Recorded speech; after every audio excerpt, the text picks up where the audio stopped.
কিন্তু এই পালানোর দৃশ্য ভিডিও করে ভাইরাল করেছিল কে? এই প্রশ্নের জবাব খুঁজতে গিয়ে বেরিয়ে এসেছে এমন এক ভয়ঙ্কর সত্য যা শুনলে আপনার গায়ে কাঁটা দিয়ে উঠবে। শেখ হাসিনা পালিয়ে গেছে, শেখ হাসিনা নাই, শেখ হাসিনা চলে গেছে, শেখ হাসিনা পালায় না। আপনি কি জানেন একটা সাধারণ মোবাইল ভিডিও কিভাবে উন্মোচন করলো বাংলাদেশের ইতিহাসের সবচেয়ে বড় গোয়েন্দা কেলেঙ্কারি? 2024 সালের 5ই অগস্ট ঢাকা রাস্তায় ছাত্র জনতার গর্জন, এক দফা এক দাবি, স্বৈরাচারের পতন। রাজপথে কোটি কোটি মানুষের পদধ্বনি, গন্তব্য একটাই, ফ্যাসিবাদের বাসভবন, গণভবন। আর ঠিক সেই মুহূর্তেই কুর্মিতলা বিমানবন্দর থেকে হেলিকপ্টারে করে পালিয়ে গেলেন শেখ হাসিনা। কিন্তু এই পালানোর দৃশ্য ভিডিও করে ভাইরাল করেছিল কে? এই প্রশ্নের জবাব খুঁজতে গিয়ে বেরিয়ে এসেছে এমন এক ভয়ঙ্কর সত্য যা শুনলে আপনার গায়ে কাঁটা দিয়ে উঠবে। আজকে জানবো কিভাবে একটা মোবাইল ফোনের ফরেনসিক থেকে ধরা পড়লো ভারতীয় গোয়েন্দা সংস্থা রয়ের পুরো নেটওয়ার্ক, কিভাবে বিমান বাহিনীর ভেতরে বাসা বেঁধেছিল বিদেশি চরেরা, আর কিভাবে একের পর এক গ্রেফতার হলো সেই সব বিশ্বাসঘাতকরা। এটা শুধুমাত্র একটা ইন্টেলিজেন্স ইনভেস্টিগেশনের গল্প নয়, এটা আমাদের বাংলাদেশের সার্বভৌমত্ব আর নিরাপত্তার উপর বড় একটা প্রশ্নবোধক চিহ্ন এঁকে দিয়েছে। 5 অগস্ট 2024 দুপুরবেলা ঢাকা জুড়ে অভ্যুত্থানের আগুন।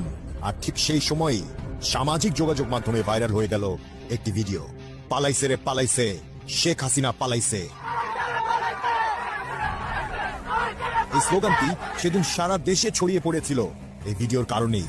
কিন্তু প্রশ্ন হলো, ঠিক ওই মুহূর্তে কঠোর নিরাপত্তার ভেতরে শেখ হাসিনা যখন দেশ ছেড়ে পালাচ্ছে, এই ভিডিও কে করেছে? কুর্মিতলা বিমানবন্দর তো সাধারণ মানুষের জন্য নিষিদ্ধ এলাকা। বিমান বাহিনীর এয়ার ইন্টেলিজেন্স দল কাজ শুরু করলো। তারা ভিডিওটির অ্যাঙ্গেল দেখলো, দূরত্ব মাপলো, ক্যামেরার মুভমেন্ট বিশ্লেষণ করলো। আর তখনই তারা বুঝতে পারলো এই ভিডিওটি ধারণ করা হয়েছে অফিসার্স মেসের একটি নির্দিষ্ট কক্ষ থেকে। সেই কক্ষটা ছিল ফ্লাইট লেফটেন্যান্ট রিফাত আশরাফির। রিফাত আশরাফি নামটা মনে রাখবেন, কারণ এই মানুষটার মোবাইল ফোন থেকেই শুরু হবে এক ভয়ঙ্কর আবিষ্কার। তদন্তকারীরা রিফাতের মোবাইল জব্দ করলো, ফরেনসিক করার জন্য পাঠানো হলো বিশেষজ্ঞদের কাছে। আর তখনই বেরিয়ে এলো চমকপ্রদ তথ্য। আর এই ভিডিও শুধু রিফাত একাই করেননি, তার পেছনে ছিল আরো বড় একটা পরিকল্পনা। আমার দেশ পত্রিকার অনুসন্ধানী প্রতিবেদনে বেরিয়ে এসেছে রিফাতের মোবাইল ফরেনসিক করতে গিয়ে তদন্তকারীরা একটি নাম পেল, স্কোয়াড্রন লিডার আব্দুল্লাহ ইবনে আলতাফ, যিনি কিনা বিমান বাহিনীতে একজন সম্মানিত অফিসার, সবার কাছে পরিচিত একজন দেশপ্রেমিক সৈনিক হিসেবে।